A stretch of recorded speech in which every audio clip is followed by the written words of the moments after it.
Muito obrigada, amigos, pela presença virtual, sobretudo pela confiança. Eu agradeço o carinho, a amizade de todos, as críticas, os elogios. Estou aberta a sugestões. Hoje nós vamos estudar o Logion 40 do livro Evangelho de Tobé. É um livro que explora o documento gnóstico descoberto em 1945 no norte do Egito. 45 também, se não me falha a memória, 38 por aí, do século 20, foi quando André Luiz e Emmanuel começaram a se comunicar com o Chico e divulgar a doutrina espírita. Então o mundo espera determinada época para se fazer compreender, porque nem toda ideia é aceita. Aliás, a ideia de fraternidade cristã, cristã quer dizer de Jesus Cristo, ainda é aceita, ainda é entendida, porque 345 anos, mais ou menos, depois da morte de Jesus, as suas palavras foram escritas por diversos escribas, por diversos escritores, a serviço do poder político da época, principalmente de Constantino e outros imperadores romanos, depois os califas muçulmanos, escreveram evangelhos, escreveram textos sagrados, fortalecendo o pensamento de poder de cada um. E hoje também é assim, né? E não estamos criticando porque, graças a Deus, que nós não tivemos feito parte desta corrupção nas palavras de Jesus. Então hoje nós vamos estudar o seguinte, o Logion 40, que repete Jesus quando disse: uma videira foi plantada fora daquilo que é do Pai, e como não tem vitalidade, será extirpada pela raiz e perseverará. Então, nos textos modernos, de 345.000 até hoje, quem vai extirpar a videira que foi plantada fora do bem? Porque aqui, foi plantada daquilo que não é do Pai, quer dizer, fora da bondade. Aí responde o próprio Deus. Aí que eu engano. Deus não pune, não premia, mas Ele tem um propósito, que todos nós seremos semelhante, seremos deuses. Não vamos ser Deus, porque Deus é energia única, criadora, bela, incorruptível, não vingativa, porque Ele é bom. Ele dá tempo, porque o erro nada mais como ilusão, um engano. Modernamente, um psicólogo ligado à educação, ele andou, não digo pregando, não digo fechando questão, mas teorizando que a falta de acerto, o erro, a falta de acerto é um processo que tem que ser detectado para que o acerto surja. O erro é provisório, o mal é provisório. Só que o mal, levando para o sentido filosófico, ele faz um estardalhaço. E o bem não. O bem já aprendeu o desapego, o desinteresse, ele já cultivou, porque isso não é repentino. O que ele cultivou? Cultivou que o bem é bom por ele próprio. Você, quando troca a fralda de uma criança incomodada pela sujeira da fralda, você vê a criança confortada, porque o conforto é um bem. O supérfluo não é bem, a ilusão não é bem. Aliás, a ilusão, conforme ela, quando ela não é realizada, quando ela acaba, ela deixa um mal-estar, ela deixa um mal. Então, essa extirpação da videira que não foi plantada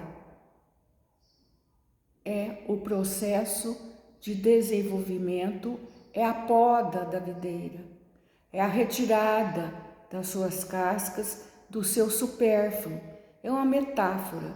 Jesus falava de metáfora porque assim todos entendiam, mas poucos entendiam o sentido filosófico de sua ideia. E quem percebia?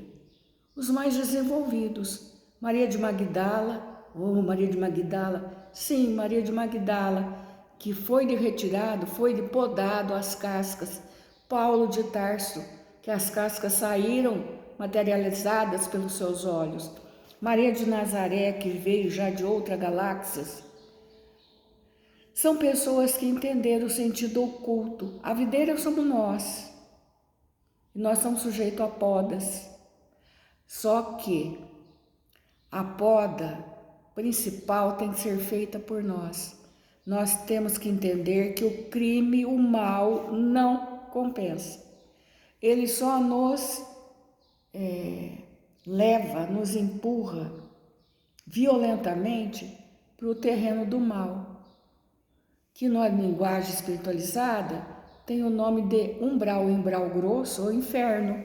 E realmente lá existe grupos de torturadores que mantêm fogueiras onde ele suspende os corpos desencarnados de pessoas grotescamente criminosas, dos serial killers, daqueles que fazem guerra, daqueles que fazem políticas de fome, daqueles que se comprazem em torturar, em humilhar, em retirar o que há de digno no ser humano, seja quem for. Seja um pai, uma mãe, um político, um educador, o nosso próximo, enfim, pode ser qualquer um. Então, Jesus ainda fala assim, que as coisas têm que estar dentro do nosso coração. Quer dizer, o bem, mesmo o mal, tem que ser levado para o terreno da consciência, que é ali que ele é podado, ali que ele é enxertado. O que é enxerta? O enxerto, metaforicamente falando, é o nosso convívio. Nós vamos nos misturando. Hoje, nós somos mães, pais, professores, funcionários de fulano. Amanhã o fulano está longe de nós em outra situação, sendo enxertado com outras ideias, com outros valores. E desse enxerto, ele tem que ver o que lhe fala ao coração. E coração, no gnosticismo, significa consciência.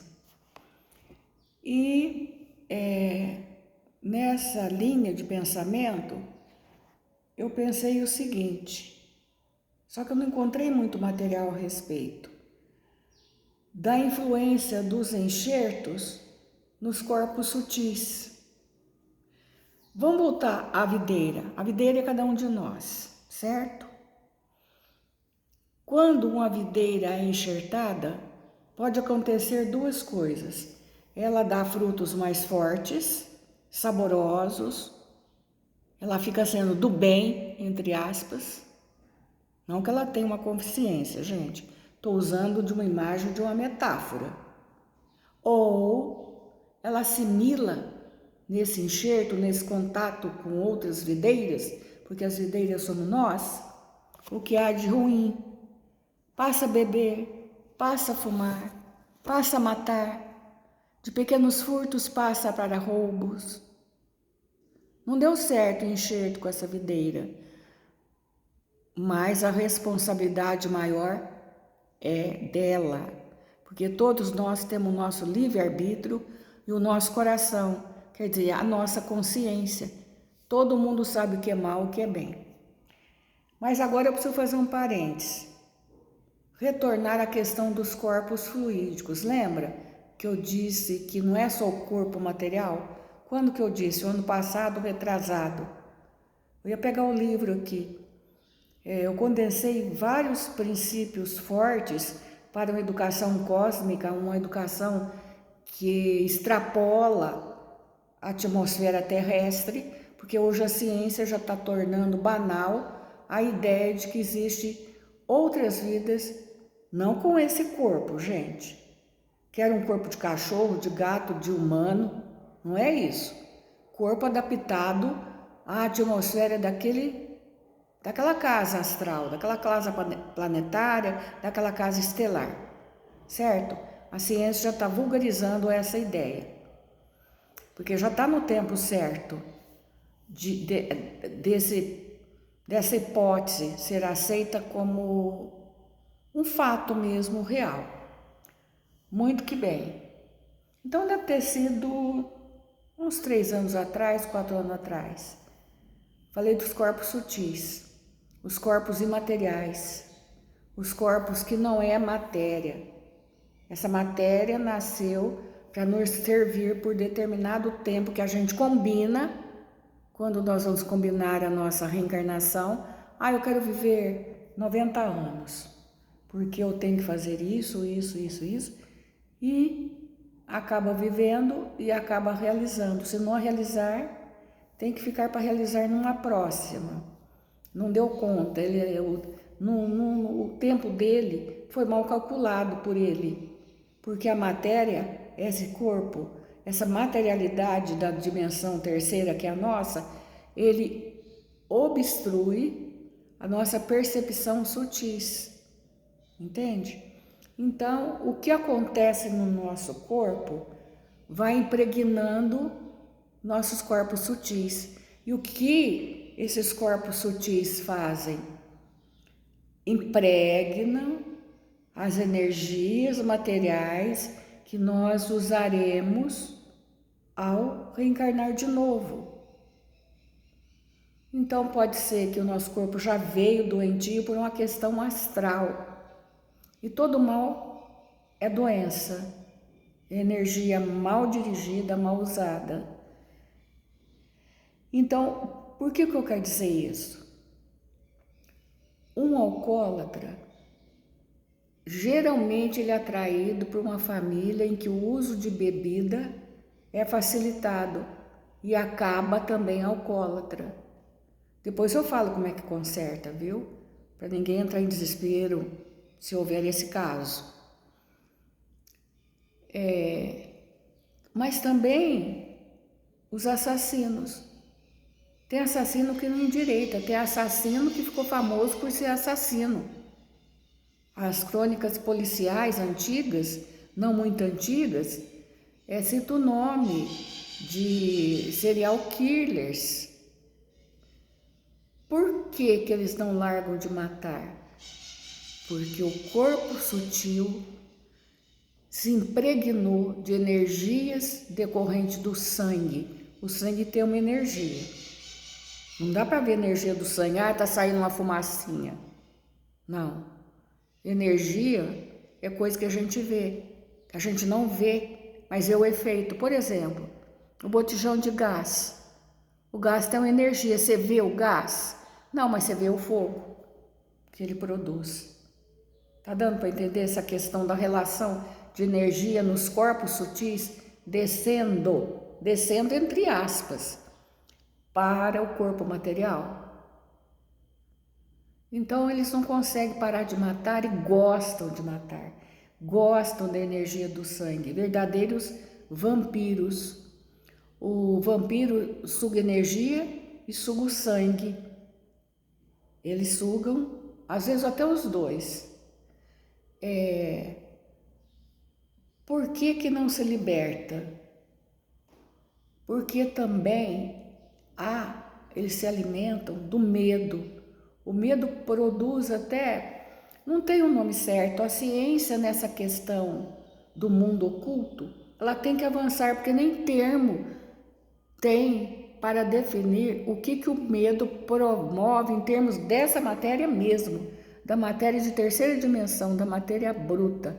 O medo, ele provoca formas, pensamentos opressivas, feias, maléficas, que contamina, que traz insegurança, que trepida até o nosso aparelho cardiovascular.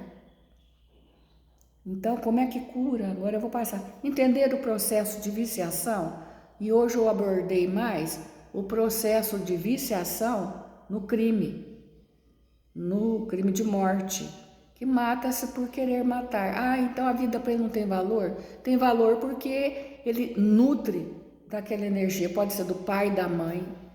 É uma coisa doentia mesmo, porque a energia nossa é aqui na matéria, tem que ser nossos alimentos, né? Que a gente ingere.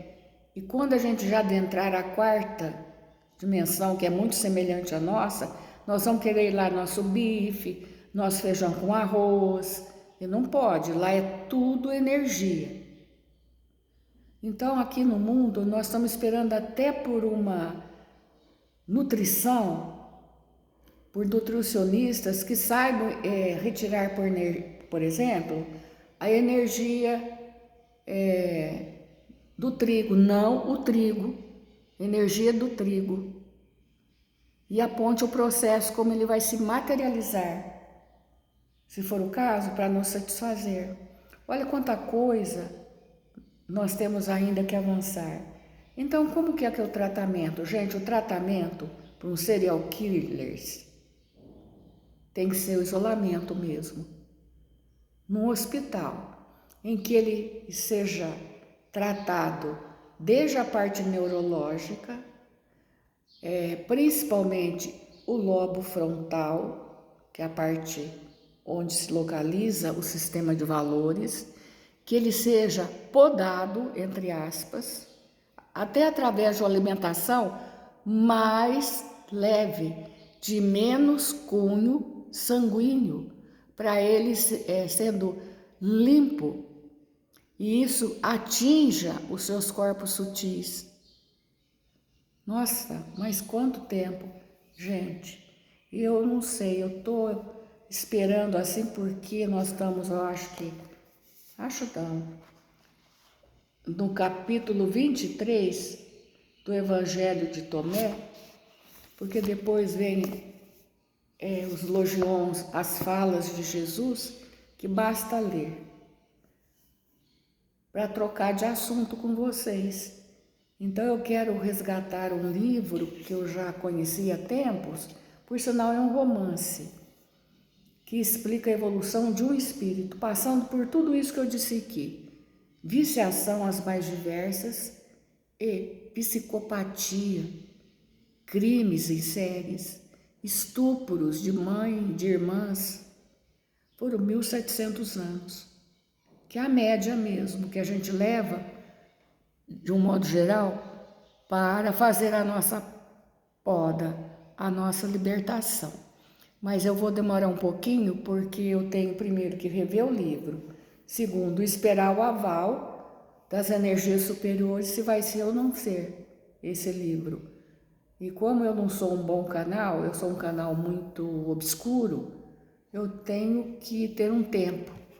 Mas Deus é misericordioso, e as energias também superiores, outras energias superiores são.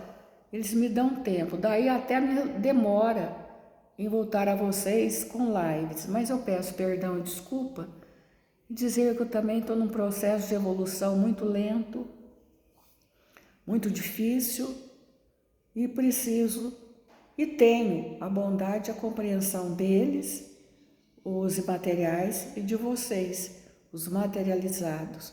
Fiquem com Deus.